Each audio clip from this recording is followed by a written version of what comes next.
Welcome back, Disney friends. I'm Dave with the Sorcerer's Vault, and today we're taking a full walking tour of one of Walt Disney World's most colorful and expansive moderate resorts, Disney's Caribbean Beach Resort. This resort is all about island vibes, from the pastel buildings and white sand beaches to steel drum music and tropical landscaping. It really does feel like a slice of the Caribbean right in the middle of Disney property. And on a personal note, this one holds a special place for me. Caribbean Beach was the very first Disney resort I ever stayed at as a kid on my first trip to Walt Disney World. Even though some things have changed, coming back here always brings back those early memories of Disney magic. Now, Caribbean Beach also has a pretty big legacy. It was the very first moderate resort at Walt Disney World when it opened back in 1988. And it's gone through a lot of changes over the years. Today it features updated rooms, a reimagined central hub, and its own Disney Skyliner station, offering direct access to both Epcot and Hollywood Studios. In this tour, we're going to walk the resort, from Old Port Royale to the themed villages, explore dining and recreation options, and of course, check out the main pool, some quiet pools, beaches, and transportation. And just like always, we'll wrap things up with a few quick pros and cons, and my take on who this resort really is best suited for. Let's head in and take a closer look at Disney's Caribbean Beach Resort. Our tour begins at Old Port Royale, which serves as the main entrance and lobby area for Disney's Caribbean Beach Resort. Right away, the vibe here is warm, open, and laid back, with soft lighting, breezy ceiling fans, and an island-inspired details that set the tone for your stay. The design uses light woods, pastel tones, and subtle tropical touches to create a welcoming atmosphere that feels relaxed and casual. As you enter, the check-in area is located off to the left. It's a wide open layout with multiple desks where cast members are ready to help you get settled. Even during peak arrival times, the space doesn't feel too cramped or chaotic. You also find plenty of seating throughout the lobby, perfect for waiting on your room, catching your breath, or just soaking in the mellow atmosphere. And with gentle steel drum music playing in the background, it's easy to slip into vacation mode the moment you walk in.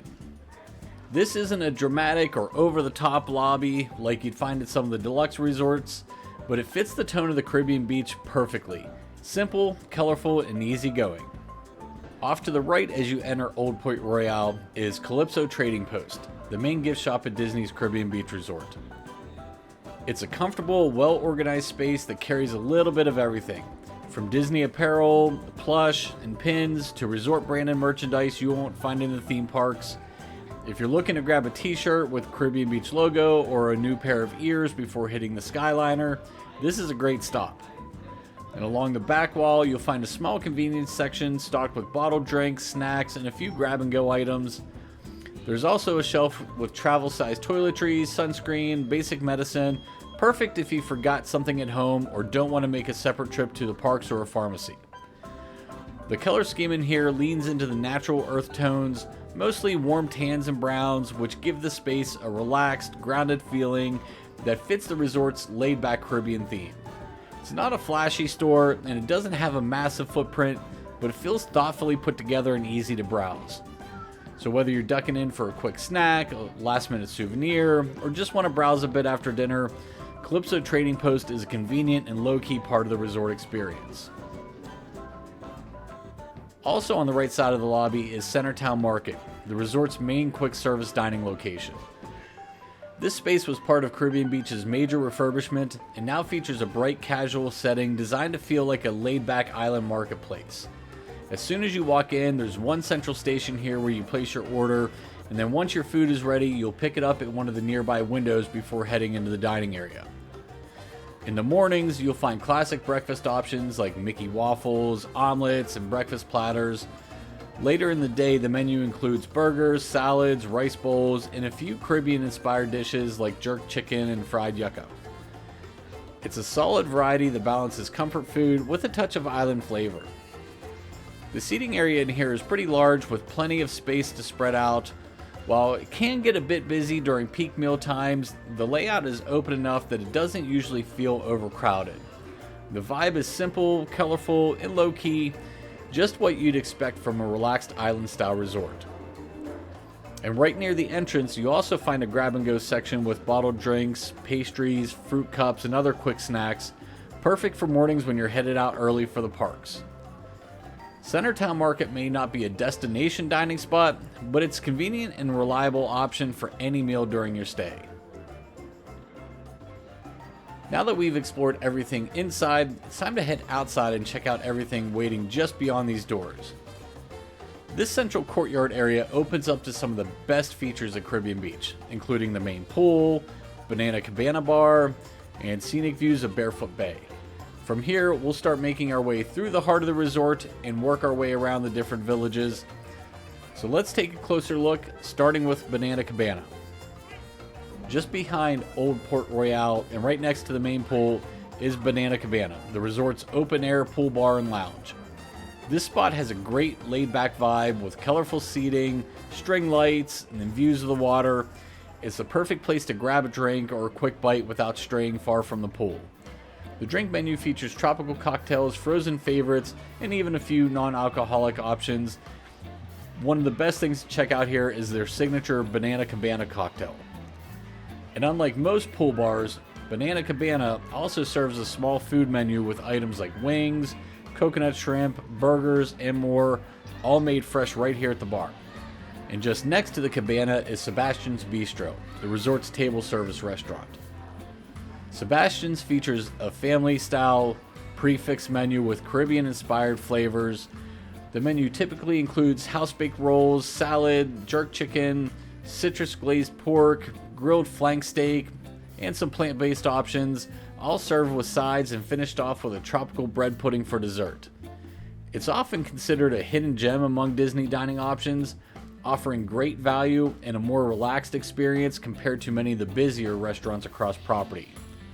Reservations are recommended, but it usually flies under the radar just enough that you might snag a last-minute table if you're flexible.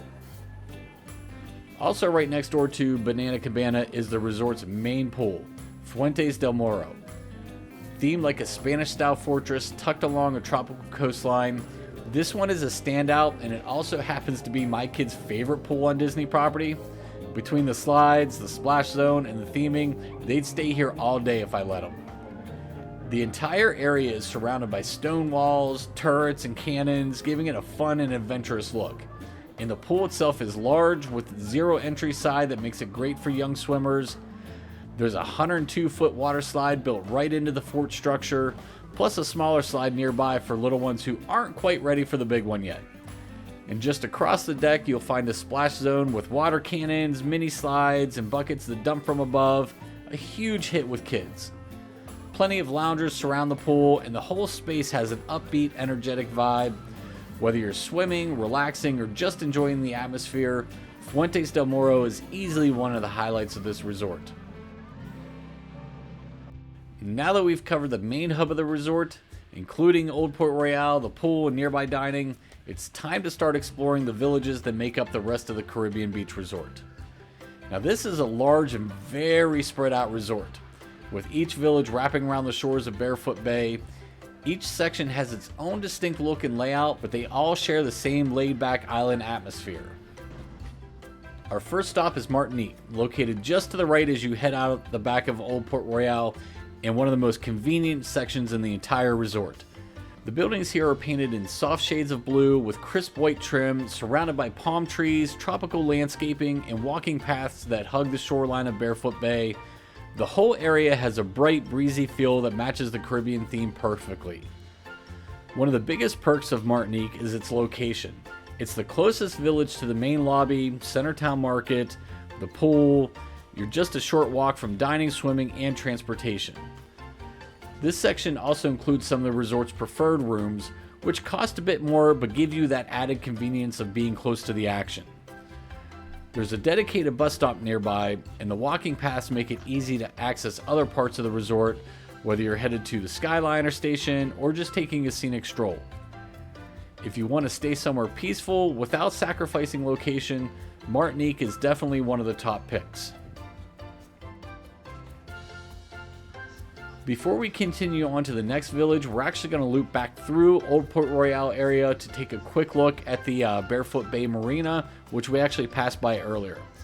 This area sits right behind the main lobby, along the edge of the lake, and features a wooden dock, a few shaded benches, and a white lighthouse that adds a nice nautical touch to the resort's central area.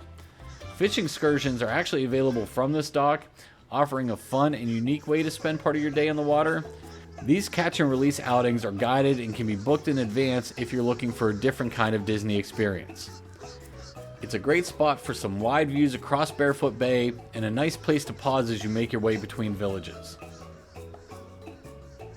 Now, before we head across Barefoot Bay to explore the other side of the resort, we're going to make our way over to Barbados, the village located just past the main pool and still on this side of the lake. Barbados sits just beyond the Fuentes del Moro pool area along the southeastern edge of the resort.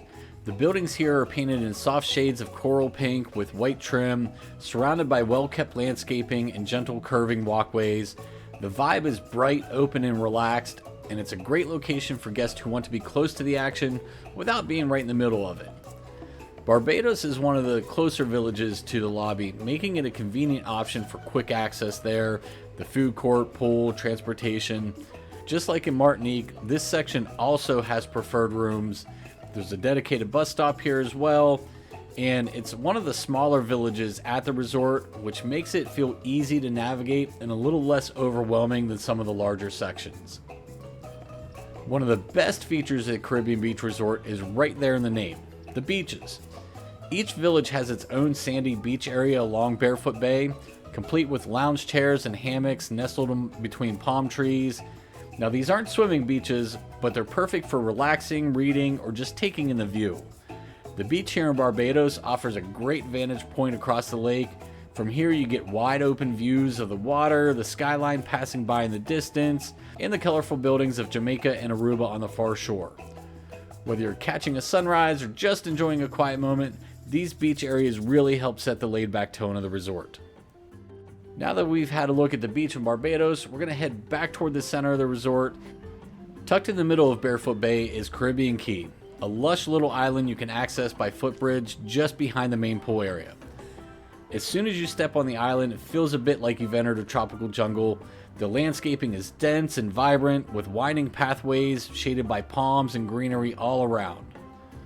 One of the first spots you'll come across here is a quiet little sandy area with a couple of hammocks, perfect for taking a break and soaking in the island atmosphere. A little farther in is the playground, a great spot for younger kids to burn off some energy. And just behind the playground is where the resort hosts its Movies Under the Stars, held in the evenings with lounge chairs set up nearby. Now, on the far side of the island, there are a couple of shaded seating areas tucked along the path, great for relaxing, reading, or just enjoying the breeze off the water before crossing over to the other side of the resort. It's a peaceful and often overlooked part of Caribbean Beach, and definitely worth a quick detour if you're passing through. After crossing the bridge over Caribbean Key and hanging a right here, we arrive at Aruba, one of the larger villages at Caribbean Beach, and one that tends to get mixed reviews from guests. The buildings here are painted in soft shades of purple and pink, giving the area a bright, cheerful look that stands out beautifully against the tropical landscaping. Winding paths run between the buildings and along the edge of Barefoot Bay, with some really nice views across the lake. Aruba, like all the villages at Caribbean Beach, has its own quiet pool, a peaceful alternative to the main pool, and a great option if you're looking for a more relaxing swim. What makes Aruba a bit more polarizing is the location. Some of the buildings here are among the furthest from Old Port Royale, which can mean a longer walk to the main lobby, dining, and the feature pool. But for some guests, the trade-off is worth it because those same buildings that are also right next to the Riviera Resort Skyliner station, making it one of the most convenient spots at Caribbean Beach if quick access to Epcot is a priority. Depending on what matters most to you, proximity to the lobby or proximity to transportation, Aruba can either be a hidden gem or a bit of a hike. Next up is Jamaica, located below Aruba along the southern edge of Barefoot Bay.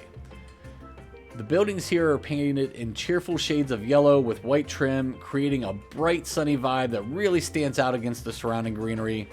The area is easy to navigate with smooth walking paths that wind between the buildings and out along the water.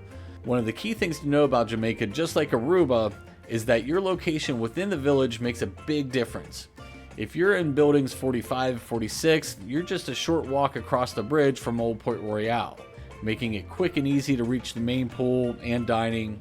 But if you're in buildings 41 or 42, you'll be right near the main Skyliner station, offering direct access to both Epcot and Hollywood Studios. So once again, depending on your room assignment, Jamaica can give you the best of either world.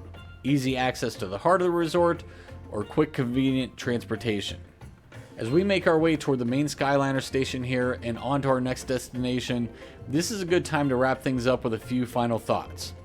Now, due to time constraints on this trip, we weren't able to make it over to Trinidad, the southernmost village at the resort, or check out Spyglass Grill, the quick service dining spot located in that area. But if you're staying in Trinidad, it's something to keep in mind as part of the overall layout of the resort. Now with that said, let's go over a few pros and cons to help you decide if Caribbean Beach might be the right fit for your next Disney stay. First, the pros. Caribbean Beach is the main hub of the Skyliner system. You can board gondolas for access to both Epcot and Hollywood Studios, and it also connects easily to Pop Century, Art of Animation, and Riviera. If transportation convenience is a priority, it doesn't get much better than this. The tropical atmosphere. From the beaches and palm trees to the colorful villages and hammocks by the water, Caribbean Beach fully commits to its island theme. It's one of the most relaxing resort vibes on property. The pool. Fuentes del Moro isn't just a good moderate pool. In my kids' opinion, it's one of the best pools on Disney property, period. The fortress-style theming, water slides, splash zone, and overall layout make it a major selling point, especially for families. And now, on the flip side, let's talk about some cons. It's large and spread out. Caribbean Beach is a massive resort, and walking from one side to the other can take some time, especially if your room is far from the main lobby or Skyliner. Put it this way, there's a reason Disney operates an internal shuttle here. If you're not up for a lot of walking, that's something to seriously consider. Also, there's no elevators in the standard buildings. All the village buildings are 2 stories tall, and none of them have elevators. If you've got strollers, mobility concerns, or a lot of luggage, it's something to be aware of when making room requests. And then third, it's not so much a con, just be aware of, there's limited Disney theming. While the resort is beautifully themed, it leans fully into the Caribbean aesthetic. If you're hoping for character touches, you're really not going to find much of it here. So, as we wrap up our tour here at the Skyliner Hub, I'll say this. Caribbean Beach isn't perfect, but it really does have a lot going for it. If you want that relaxing tropical vibe without jumping into the deluxe price range, this resort checks a lot of boxes. The Skyliner access is a huge perk, the pool is top tier, and the beaches, walking paths, and overall atmosphere make it easy to slow down and enjoy your time outside of the parks. Yes, it's big, and your experience here can vary quite a bit depending on which village and which building you're assigned to, but if you know what to expect and you don't mind a little walking, this can be a great home base for your Walt Disney World vacation. Now, if you've stayed here before, let me know what you think in the comments. I'd love to hear which village you stayed in and what your experience was like. And if you found this tour helpful, be sure to give it a like and subscribe for more resort walkthroughs, ride POVs, park tips, and everything else from around Walt Disney World. Thanks for stopping in, thanks for watching, and we'll see you real soon.